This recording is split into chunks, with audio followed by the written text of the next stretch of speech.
Welcome back to another episode of the SoundWorks Collection. I'm Michael Coleman. Today we're talking about director Ridley Scott's latest film, Napoleon, this epic battle following the French Emperor Napoleon Bonaparte and his relentless journey to power through the prism of his addiction, volatile relationship with his wife, Josephine. Today we're talking with James Harrison, supervising sound editor, William Miller, re-recording mixer, Paul Massey, re-recording mixer, and Stéphane Bucher, production sound mixer, CAS. Welcome, everybody. Hey. Hello. Hello, Michael. Thanks, Michael. Hello. It's great to have a chance to chat with you all. I feel like when I saw this film, I went in knowing nothing about the film. I know who Napoleon is. I'm familiar with the character, but I did not watch any trailers. I did not watch any clips. I really wanted to go in, with a blank canvas. For me, the amazing efforts that really goes to establish the epicness of the battles, the intimacy of his characters, dialogue scenes. He really explores the complete range of dynamics when it comes to his film mix. Maybe let's just start off with you, Paul, who I think this is your 10th film with Ridley. How would you describe the sensibility of Ridley? What is it about his ear? How does he imagine sound? How does it show up in the script? How does it show up in the tracks? How would you just describe Ridley and the sound work that he creates? Well, first off, it's great working with him every single time. He brings so much to all of us with so many different ideas. But he likes to work fast. He likes to work fast when he's in production. He likes to work fast in post. He doesn't stew on the little details or the minutia. He's looking for always a very rich track. He loves to shoot these sort of medieval castles and large environments that always have a fire crackling in the background, guaranteed. There's never not a fire. He loves rich backgrounds on exteriors. More than anything, though, he's looking for a story to drive the film. So he wants to lead the emotion of the audience through the story and the emotion of his actors. And honestly, I really appreciate the fact that he likes to work fast, because it allows us, he gives us enough time to be able to dot the I's and cross the T's, but it also allows us to instinctively react to a scene with a gut reaction. And what is your initial thought on the arc of this scene and what the actors are doing? How does that lead into the next scene? And like I say, he doesn't stew on the details. I think it's great. That's awesome. James, you worked with Ridley. I think you're on your 7th film now with him. As a supervising sound editor, how would you just describe when you start going through the script and you start identifying the scenes? There's so many epic battles and intimate moments with so much detail and nuance. Yeah, how would you just describe your collaboration with him? As Paul was saying, his energy is just phenomenal. I don't know how he keeps it up like that. I just want a little tenth of what he brings to every film he does, and he's always pushing forward. He's always looking at the next thing and the next thing and the next thing. He's coming up with these ideas all the time. So, when we start on a film like this, it's obviously it's huge and it's historical epic as it is, but he's always thinking about other things as well. So sometimes it's just you're bombarded with ideas from him, and it's like, right, let's try and find our way through this and try and work out exactly what his vision is. But again, as Paul was saying, he's incredibly decisive. So you'll have a chat about certain things and ideas and concepts, and he'll just go, yes, this is the way I want to go, and it's very refreshing and very nice, really, to have that. It's just that certainty and that direction that's just leading from the front, which is phenomenal. I think, having worked on sort of 7 films now with him, I think every film is different, obviously, but it does give you a slight insight into his general tastes and likes and dislikes. So it gives us a bit of a head start with that, really. We know definitely not what to put in front of him. And so that does help a little bit. Stéphane, for you being the production sound mixer, I can't imagine what it must be like being on these battlegrounds, on these just immense sets that they're able to, these incredible world building opportunities from a sonic standpoint. How would you describe his command of his production and his crew? How would you describe on the day of the sets when you guys are navigating kind of what the ask is, which is these immense battles? Too many people on set. Too many. Too many cameras. Too many. No, more seriously, yeah. So the way he starts to build the day is just to find different places for the cameras. They are talking a lot, first of all, with the actors, exactly what they're going to do. Then having discussion with the DOP and place the different cameras. We used actually 11 cameras, I think, for all the battles every time. And for me, the challenge was to find a way to record this in kind of different layers. So the first layers for me was to get the general sound of the massive battles, of that massive battle. So what we did is that we used one specific guy in charge for this, with a sort of stereo plus center, which is a three-way mics. And then the second layer for me was my 4 different booms guys. They were having costumes, and they were trying to hide everywhere on set to get a little bit closer sound. And then the third layer was to put between 10 and 12 mics on every stunts guys with a small recorder. And then at the end of the day, we just took the recorder and took the files and sent this to my beautiful guys from post productions.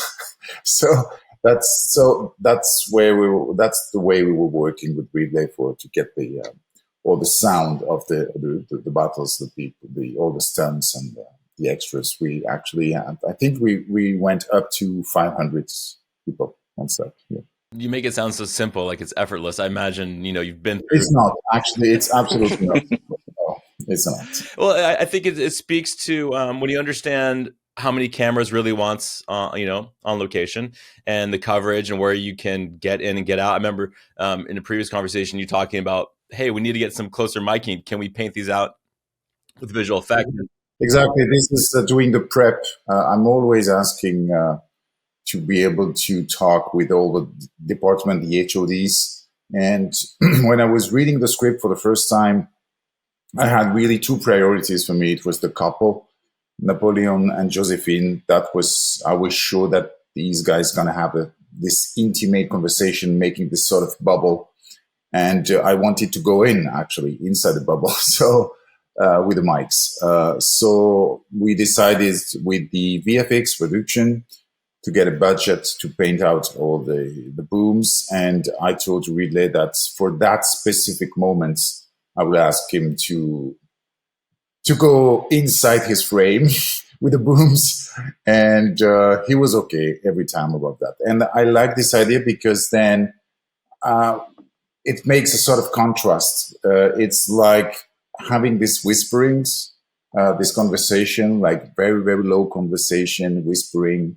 So we are very, very close from the actors, and suddenly you have the battles, and you have this enormous sound going into the theaters, and So I like this kind of contrast this is exactly the kind of effect that I wanted to have when I go on theater. That was my idea. Yes, exactly. William, handling effects and Foley, let's just start with the opening of this film. It's a pretty dramatic scene of kind of a pretty much a guillotine, which, was common for those days. And, it's hard to imagine that this actually took place in that time.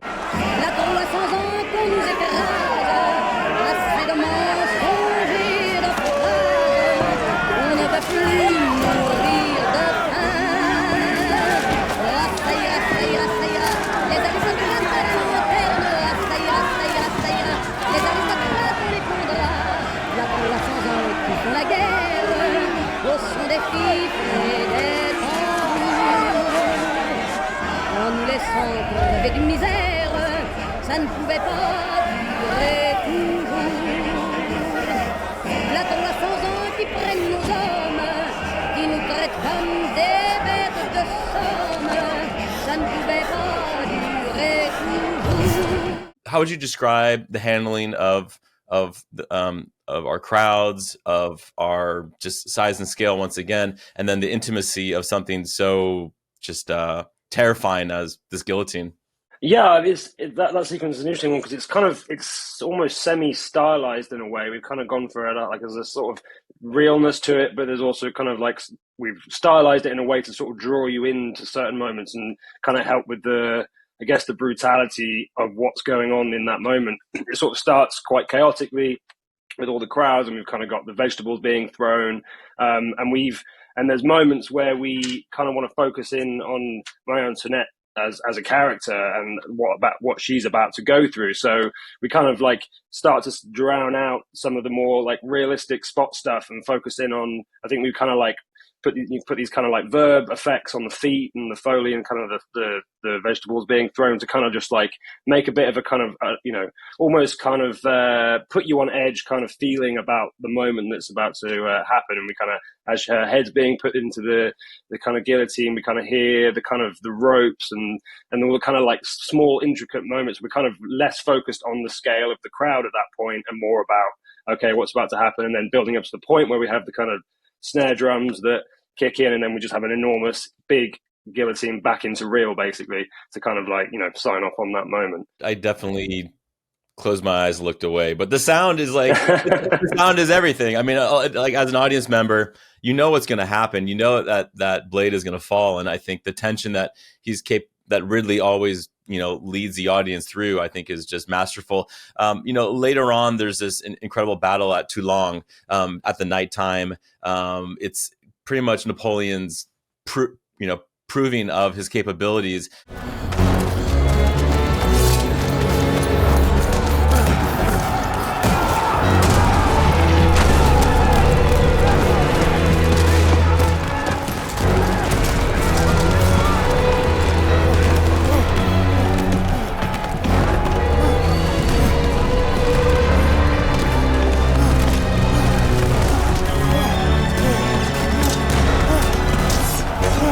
Can you guys describe, maybe even Stéphane, what was the reality of production of was that day for night? Was that actual nighttime? And how did that scene evolve? Because it's a very long sequence and it's very bombastic. Well, it's night for night, actually. And I remember that day because it was like 2 a.m. or 2:30 a.m. And I was thinking that Ridley will go like, okay, let's come back tomorrow for the rest that we need to do. And I saw him going out on the trailer and putting his hand like, okay, let's continue. 86 years old. And we were like, come on, let's go home right now and let's finish this tomorrow, right? So no, it was hard days to shoot this one. But the main moment for Toulon was when we with the boats, with the cannons and the boats, and that was, I think, Ridley spent 6 to 8 hours to set up the real boats actually in Malta in the port. He set up the 12 cameras, so some of them were in the boat, some of them were in some other boats just beside, and we were just setting. So 8 hours, and suddenly the night arrived slowly. So everybody was ready. SFX was ready. They were ready. Everybody was ready. And then as soon as the night arrived, then they say, okay, let's shoot. So we hear action. It took like 2-3 minutes. And then we heard cut. Good night, everybody. Done. One shot. The Toulon, everything you've seen is pretty much, of course, there's a little bit VFX, but it's real boats and everything, real explosion. One take, and we went home. That's incredible. Paul, can you talk about, composer Martin Phipps does a masterful job of really settling in and finding opportunities, throughout all the effects that you guys are placing. How would you just describe the Toulon and navigating all the music that plays throughout? Yeah, he did a great job with the score, definitely, and it's very unique. It's very different, and in many ways, it's not sort of a Hollywood score that you might imagine. It leads us through various pieces of tension and pieces of set up tension, and then when we get to the payoff, like in a battle like Toulon, it doesn't necessarily give you a huge chorus that's going to take over.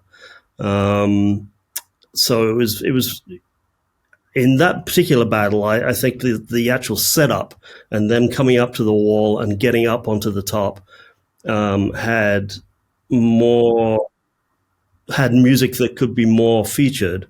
And then once we got into the actual battle, and into the ships and such. We were going for chaos. He was very it was very early in his career. He was proving himself, Napoleon, and he didn't really have the events all completely planned out. So we used an awful lot of Stéphane's movement and hand-to-hand chaos and shouting and production work when we were up on the top of the wall. And similarly, once it got to the payoff of the ships, it wasn't really a payoff musically. We were going for full-on effects and full-on shouting and screaming and full-on music. And we purposefully were not trying to lead the audience in one direction or another there. It was chaotic as a contrast to his future battles, where he had things more planned out and knew what he was doing better, and it was much more structured then.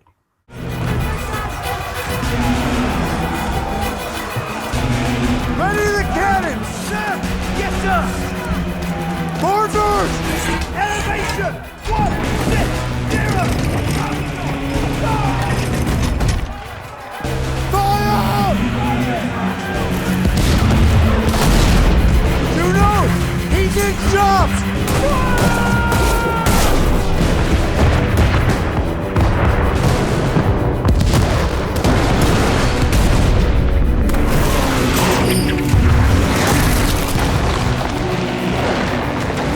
James and William, can you talk about, I mean, there's an interesting kind of a cross-section of different types of weapons. You have like spears or bows or aerial type of weapons, these cannonballs, and then there's just kind of a hand-to-hand combat. How do you guys start to even build that palette just to, give enough coverage? Because it just seems there's so much quantity that you're having to kind of take care of. How do you pick and choose those opportunities, and how do you find that delicate balance? Slowly, I think, is the is the way it takes an age. And actually, one of the things that touching on what Paul was saying about the sort of the mess of sort of Toulon and just the barrage of everything, one of the concepts that we came up with Ridley and Sam McClare, the picture editors, very early on, was to try and have a bit of an evolution through the sound that emulated Napoleon's strategic rise. So that first battle where he is very new to this, and he's very skittish, he's almost hyperventilating, he's very nervous. And so we had to try and emulate that with the actual sounds that we were making and recording and choosing, so that everything became quite brutal and chaotic in a sort of cacophony of things. So even that sort of creating and recording the sounds for the muskets and the hand-to-hand combat and things like that, those were sounds that was almost unique to Toulon that then we didn't carry forward because they had a sort of a character to themselves, which is always great when you're getting stuff like that you then have to disregard and then just not use in the next sequence. So it does make it, you're accumulating a lot of stuff on that. But I think that's definitely something we were trying to achieve, and to have this sort of progression of really sort of dirty and less concise at the start, and then as we move through to sort of Austerlitz and later on, it becomes a lot more well-oiled and a lot more sort of structured in that sort of sense. William, how would you describe just spatially building out the placement of sounds? Because I feel like there's so much off-camera activity that you have to account for. How do you find your use of your surrounds and your overheads, and this is an Atmos track, so you have the opportunity to really play into the room. Yeah, I mean, just as a starting point, the track lay for this film was, incredible. The depth of what's been gone into it is, amazing. And it allowed us to make so many choices about what we want at certain points throughout each sequence. And, these sequences have incredible scale to them, as well as loads of intricate detail. And so, and especially with a sequence like Toulon, where the brief is, chaos, frenetic energy. We want this to kind of be like bombastic. Very quickly, that can become quite messy, when you've got everything going at once. So, but we did have everything there to start blending in a way that we want, but we just kind of had to pick and choose. So it was kind of a case of inching through those sequences and going, right, what's the most important thing on screen right now? Let's focus that as the thing that's kind of giving us presence. And then what else can we fit around that? Using other frequencies to kind of like fill the scale part of it, because we always wanted to make sure that you're staying in touch with just the size of these sequences, the amount of people that are involved, all these soldiers. And so, you know, if you're taking something like muskets that's maybe slightly got less low end in it, you can then start pushing the kind of, you know, the kind of acoustics tracks or the stomp tracks of the soldiers that have got low end, and the more some cannons off screen that have got, you know, take some of the top frequencies out of it and push some of the low ones. And so you've constantly got a really full track that's always kind of like filling as much of the spectrum as you can, but not busying it so much that you're losing, you know, perspective, focus, stuff that you want to be popping out. And these are all, you know, these are all super loud sounds, like, you know, muskets and cannons and all the mortars and everything. And so we were also trying to maintain some perspective as well. So it was always trying to make sure that you've not gone too far with one thing so that the other thing then doesn't sound big enough. And it was a real, especially once we get to the point where, you know, the cannons line up on the turrets at the top and start firing at the ships. That's the kind of the moment we're building towards. So we don't want to outdo ourselves up until that point. We kind of start big with the explosion, the first few mortars, and then we kind of like settle into some of the more, you know, detailed sounds of the hand to hand, whilst keeping a sense of the kind of mass scale behind us and around us. We kind of, you know, yeah, with the use of something like Atmos, we've got low end mortars and cannons in the surrounds that we kind of placed in a way that aren't super distracting, but keep the audience super immersed. You know, these like Ridley was always very keen on making sure this was an experience for the audience, and you're basically wanting to put the, you know, the audience on these battlefields in these sequences and make them feel like kind of part of it, and just how kind of violent and brutal they are. So yeah, they were incredibly, you know, fun things to put together from a sound perspective, for sure. It still baffled me of just the number of large epic scenes.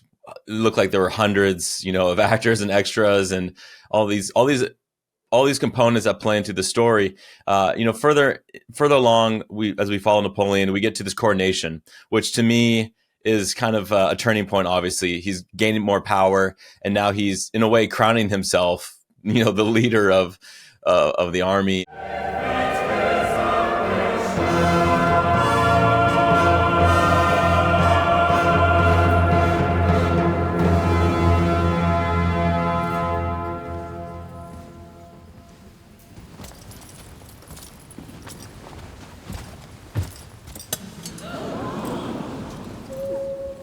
I found the crown of France in the gutter.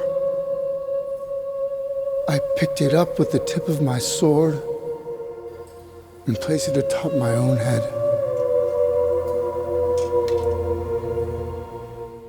How would you describe the coronation sequence? What did you find worked? Because you go from these establishing shots to just these very intimate on Joaquin. That was a challenge. When I knew that it's going to be Joaquin for this movie, I say, okay, so we need to find a way to get perfect voice for him, because he's not that easy, you know. I mean, in terms of voice, his voice is special. I went a couple of times on cinema to watch his work and what he did, and I was all the time saying, my God, it would be not that easy to record this guy, you know, because of his voice. And so I was really focused about how we can do this. So when I choose the microphone that I'm going to use, when I choose the transmitter that I'm going to use, the way that I'm recording on 32 bytes, for example, and then going back to 24, all this kind of, because I really wanted, when I will go to the theater, to sit and hear the real voice that I got on set, you know what I mean? So we start by checking the costume, different position of the mic, and then we send the file to the post, because we wanted to get the best position and that they're going to agree with us, with the production sound. And then we add a second mic into the hat, the Napoleon's hat. So we did a lot of tests. I really wanted Napoleon to sound Napoleon, you know, and especially because I'm French, actually. So I think I was really happy about when I went to cinema to see for the first time Napoleon, because I know Paul, I know all these guys, so I really had exactly what I had on my headset, you know, in terms of intensity of the sound of his voice. And the famous contrast that I told you, having suddenly enormous sound in the Atmos experience is so immersive, and that exactly what I was expecting, the contrast between this conversation, his voice, and then suddenly an immersive and big experience with the Atmos mix. That was great, really great experience. Paul, how would you describe in the scene? There's a choir singing in the background, and there's a blending of, like, how do you control the natural rhythm of what Stéphane is sending you and what's going to fit with everything else? Because there's a lot of, it's a subtle scene, but there's still a lot of kind of considerations when it comes to just matching ambiances. Yeah, well, first of all, I could never play that choir loud enough, I don't think, for everyone. They wanted it to be just absolutely huge, which it's ended up being huge and hopefully not hurting anyone. But Ridley, going back to him always wanting very rich textures on his interiors and exteriors, he has never stopped me from adding whatever reverb I feel necessary for interiors. And in that particular scene, obviously, it's a huge cathedral.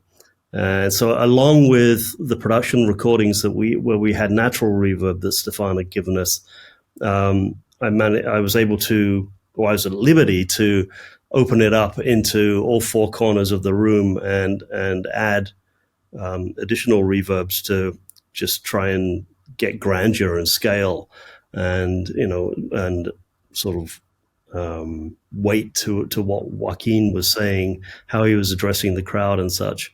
And similarly, Will and James could, do the same thing with the crowd, the murmurs, the backgrounds, the reactions, and a similar kind of environment. It was almost like a real environment, but just overly enhanced in terms of reverb treatment. Similarly on the choir and the score as they entered and exited. It's a lot of fun like that, to be honest. So, some directors don't like a lot of reverb, or they don't like reverb to potentially take away from an actor's performance. But Ridley, I think, has never been afraid of allowing the reverb to enhance the environment and give weight to what's going on, especially in that moment. That to me is what carried most, was his voice kind of filling the hall, reaching all the people. People cannot deny that he's going to take the crown and pretty much take reign of this army. James and William, what was your the sensibility of, once again, establishing kind of what Ridley is trying to do with a scene like this? Yeah, I mean, again, touching on another thing as well, just because in some ways it's a relatively simple scene, but you've just got to get the grandeur and the size and the scale of that moment right.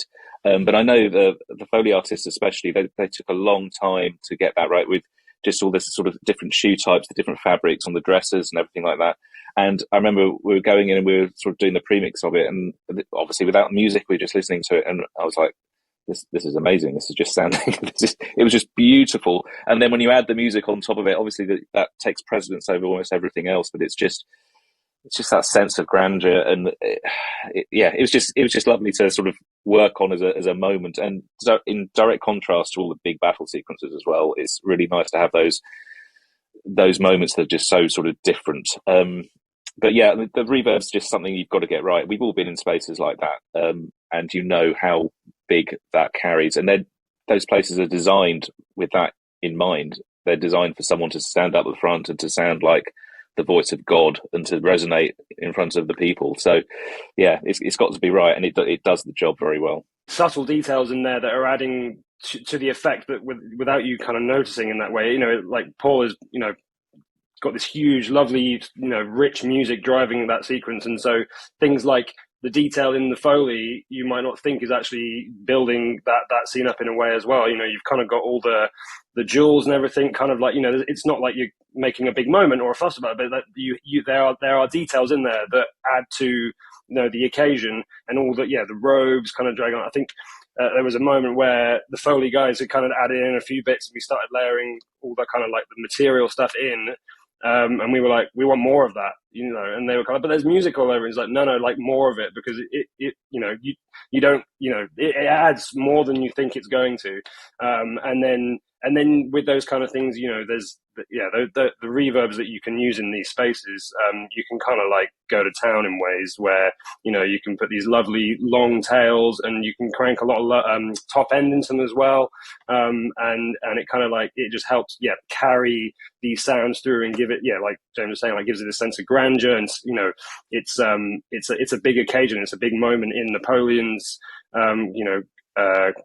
story arc of becoming emperor, and so we wanted it to feel grand and regal in a big way, and so all those little bits that we add in, even the little guy who's doing the drawing, because it's based on that famous painting, that he's doing the painting, and so we've got the kind of like all the details of him kind of painting on his canvas, and so yeah. And also I always remember the altar boys with the little incense burners as well, and you got the reverb on that as well, just kind of like carrying through the room. This little chink on chains and a little squeak and stuff. That just those little details that you just go, that's I'm there. It's right, and it's just just always adding to this sense. Well, even when he grabs the crown as well, that was a thing it took a few kind of goes with the Foley guys to get the sound of what is that, because it's kind of like a shocking moment, and so and it's like, what is that sound of him grabbing because it's a little bit kind of creative license, because if you grabbed that, would it make that, it's kind of like it wouldn't make a sound in that way, so you've kind of got to think about making it a sound that would be believable, and then again, you kind of like the verb on that kind of carries through to help, kind of along with all the kind of crowd people kind of in shock and horror over the fact that he's just picked up the ground. I love hearing all those details. It's just, as an audience member, we're transported. We have no understanding of what is production, what is subtleties of Foley or effects, and it's really wonderful to hear all the care and attention that you guys go into. I think, to contrast the coronation scene with Austerlitz.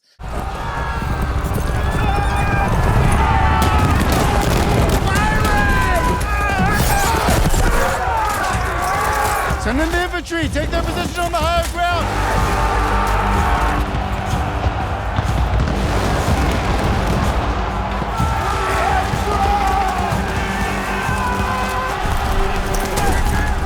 Cavalry from the west! Pierce their flanks!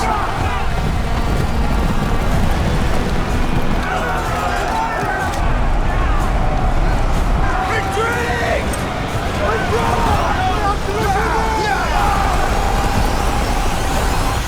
My gosh, Stéphane, what was it like how would you describe being on location? Where was that shot?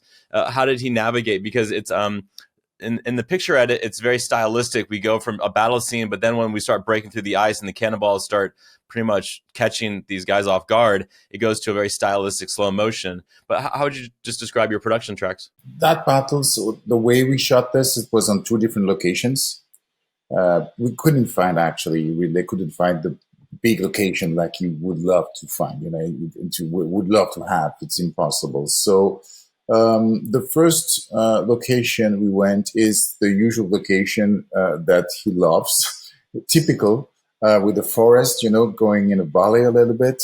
So this is the same that he used for Gladiator, I think, and for Robin Hood, I think. So he likes very much that location.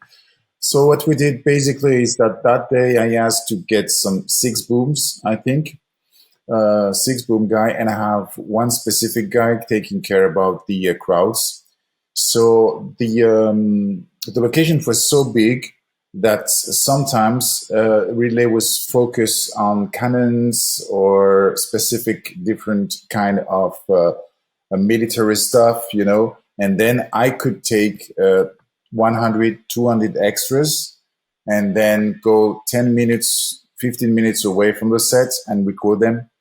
So I can have all the reactions and everything. And then as soon as we needed them on set, then they came back. So that was the first location. For the other location, that was specifically for the lake. So what they did is basically they built a fake lake. It was really a fake one. And that was done with my second unit sound, because I didn't have the time to do it, actually. It was more or less really specific shots, more about VFX, for the VFX team. So, and we got some reactions, basically only crowds. And because I was sure that all these guys going to do beautiful cannons sound. So I didn't spend my time to record cannons or anything like that. More focusing about crowds. That was the priority for that scene. Yeah. How would you guys describe the evolution of that cut? Because I find that when you start getting shots that are very stylistic, slowing down, the music is shifting. There's an opportunity for you guys to really have the audience lean into what is, what it really is presenting on screen. Did this scene evolve at all, or did the editors present you with kind of a cut that was pretty much from the beginning the same? I think they had a very good start on it. Actually, it did evolve, but they almost nailed it from day one, and they sort of set out. It was obviously evolving and trimming down a little bit and tightening up in places, and there was a bit of reworking, but the vision, I think, was sort of there from the start, and it was so. It definitely wasn't a reimagining of that sequence. It was very much this is how we want it to be. So from our point of view, that was quite good. So we sort of knew what we had to achieve with that sequence very early on, and then it changed slightly, but it was in terms of our ideas and our concepts and our source material and effects recording. It was all sort of all usable, which was good. Paul, the cue that's there, it's like a guttural, male vocal, like it's just a very dark and repressive type of tone that really feeds into, and Napoleon's just like waving off armies, like he has command of his army. He's caught them off on their heels. Nice! It's a trap! Uncover the cannon! Ta-da!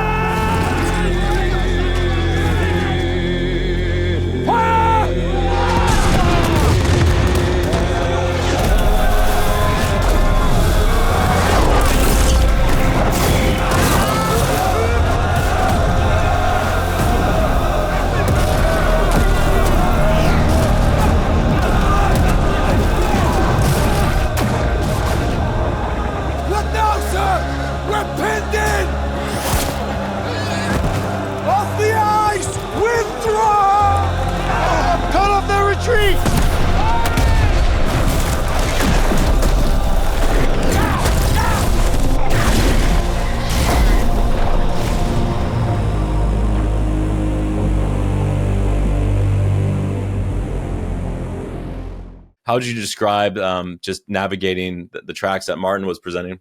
That cue is so unusual. It's it's these male voices. I was initially not that taken by it. I'm like, what are we gonna do with this? How are we gonna treat it? But clearly, it was designed to take over toward the end of the sequence when he was being triumphant, and that's how we ended up approaching it in the end. We started off with a lot of hand-to-hand combat, and then the horses charging down, and then the cannons. And as it was obvious that the enemy was being defeated and they weren't going to make it, and they'd been outmaneuvered by Napoleon, then the voice takes over. And I think it's extremely emotional, especially that underwater shot where the horse is going down and the cannonball comes down through the ice. And you just realize they're absolutely outmaneuvered, and there's no way they're going to survive this. And that's a whole very, very interesting scene, actually, as a battle, because it's almost in reverse of a normal battle like Waterloo. In this scene, it starts off with the chaos of the hand-to-hand combat. Then it goes into a horse charge with further hand-to-hand combat, and then it gets into the cannons. And then we get into almost no effects, and we're into the emotion of the score. Whereas, like in Waterloo, typically you'd start off with the cannons, followed by the horse charge, followed by the hand-to-hand combat. This one was very different in the way it was structured and in the way Napoleon went about it. It's actually my favorite battle of the whole film.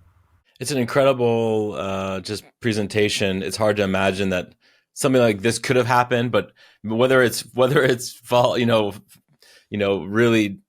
truthful representation of what the battle could have been like, it's so believable because you just want to see how Napoleon is going to outsmart his enemy at every turn with all these interactions, all these battles. William, there's so much. I feel like the whole battle has just people yelling, horse feet galloping, footfalls. Like, and there's shift of perspective. So obviously you're following picture, but what was your understanding of how you could best get just representation of the size and scale of these armies? Because there's so many wide shots, you can't not have something. Yeah, for sure.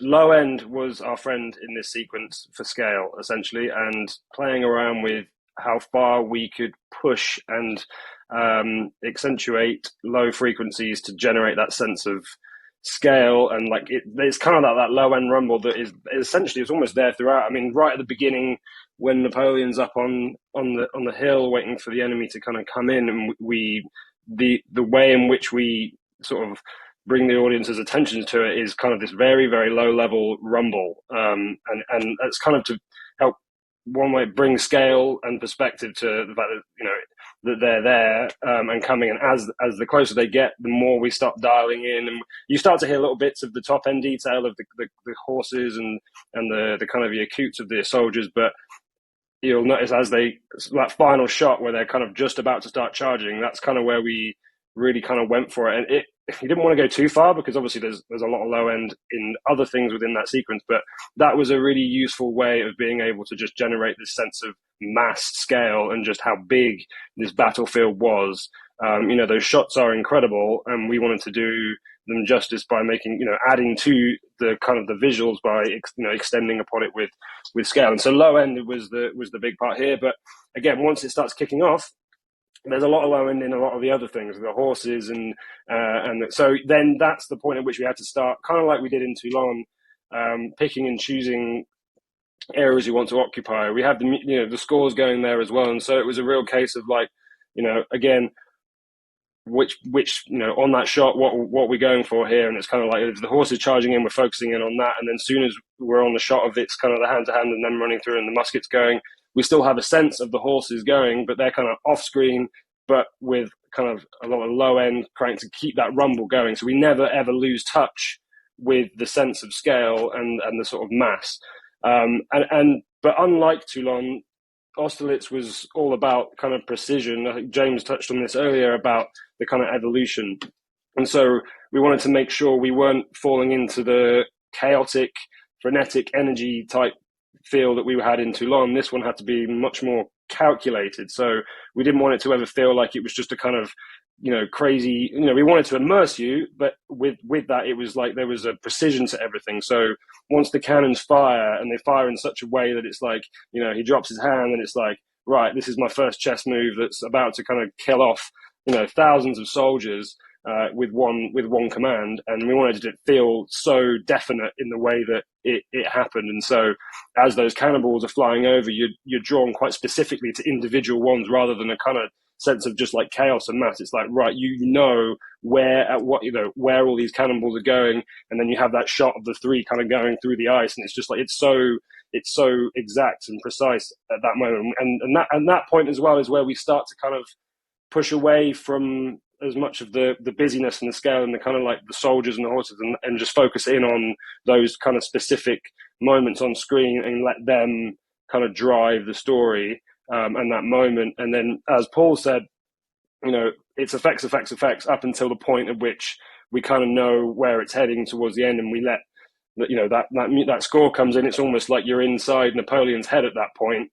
His kind of like plans coming together, and you're with him as this just mass destruction and it's going his way, and his plan worked in such a incredible way, but to to death of thousands of soldiers in such a brutal, horrible manner. And so that's the point at which the effects kind of like, we were quite big initially. And I think we were at that point where those voices came in, it was just everything, because we'd kind of, as effects guys, we like to push the limits as to how far we can go with it. And so, there's a cannon on screen and there's ice cracking. It's like, we're going to go as hard as we can, but we had to we had to rein back a bit and allow that sequence to kind of go into the stylized way that it was put together, and it's much more effective in that way because we have this kind of super real big effects moment. We've had our time to shine, and now it's time to let the music to carry you through the rest of this sequence. And it works so fantastically, the way that it kind of like,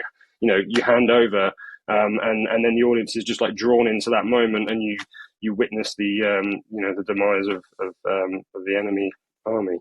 Stéphane, to close out, just to start with you, I would love to understand how you keep continuity, how you just get through, I think, the wide range of environments that you're being presented. Like, what to you is the project is done. It's a 2.5 hour film. There's so much material. There's so many different locations that you're taking. What to you is your takeaway when it comes to just having continuity throughout and just navigating what Ridley is trying to accomplish? First of all, it's at the very beginning, it's a 4 hours and a half. It's not 2 hours and a half, but that's the director cut, actually. Well, first of all, I need to doing the prep to visit all the different locations to have an idea about the atmospheres, how it's gonna go, how we're gonna do exactly. Ridley explained pretty much everything. We had actually a book with everything that he draw, the position of the cameras, everything. So it's very, very detailed. So it's very useful for us. And then I kind of having my idea about how we can achieve, how we can pick up the different sound, the atmos and everything. And then we start to build this. I remember that every end of the day, I just took all the wild tracks and atmos that I did and start to put this in different folders and start to having a sort of collection, and then, maybe they're going to miss this. Maybe they're going to need that and that. We had this kind of iCloud system with the post and the edit, so they could pick up different things that I put every day. So this is how we built basically the library, the story in terms of sound. So yeah, that's it. You're not simplifying it, but I can just understand pre-production planning, communication among departments, all those things really, those things show up. Yes, that's the key. The prep is always the key with Relay specifically. It's the key. Yes, absolutely. For the rest of on the post team size, when we have a film like this, it's going to be presented theatrically, but then there's also, it's going to, live on Apple TV Plus, which to me is, we're still not sacrificing quality. We're still able to present, a really bold, dynamic mix, for people at home. How do you guys describe just navigating through not deliverables, but kind of the different types of audiences that you have to take into consideration for a film that, to me, I can't imagine taking what you guys have done theatrically and folding it down to anything smaller than theatrical. It just doesn't seem possible. But yeah, what's your sensibility, or what's your approach to that? Well, we just put it in a small closet and just slam the door. So, yeah. It's a real thing now because it's the way, like more and more people are consuming these kind of this kind of media at home, films that are made in such a grand theatrical way, and we have this version of the film that we all want people to see in the theatrical experience. But we know the reality of it is that people want to watch it at home as well, and more people are doing so. So whenever we're working on stuff now, you're always in the back of your mind thinking about how's this going to sound at home. In fact, a lot of time now, sometimes just have a soundbar on the stage, just to go like, out of interest, how does this massive sequence that's, full 128 channel thing sound down on a 2-track? It's not the way that we would, the best experience, but at the same time, we kind of like spend a lot more time now, considering trying to replicate that feeling at home. And there's only so much you can do because, you know, you are limited in the amount that you can do, but it's all about just preserving as much of the experience as you can, but, you know, and listening on different formats. Like, you know, even though we'll be in a home, we go into a sort of home theatre studio, which will be an Atmos studio, but then we also have to make 5.1 and stereo deliverables. And a lot of the time, you know, I'll have a listen on a television and I'll have a listen on a soundbar and then flip between and just go, what are we losing in that? And, you know, it's kind of, I guess, like music mixers do a similar thing. You know, listening on NS10s is a kind of like reference thing of, like, well, you can make it sound good on this, then it's going to sound good anywhere. We've got to start doing a similar thing with home stuff and being more aware of the mass consumption of you know, theatrical mixes, but on a TV at home or on a small soundbar. And so it's kind of, you know, it's just delivering the closest experience you can to the theatrical, and just always kind of remembering what we felt in a big room.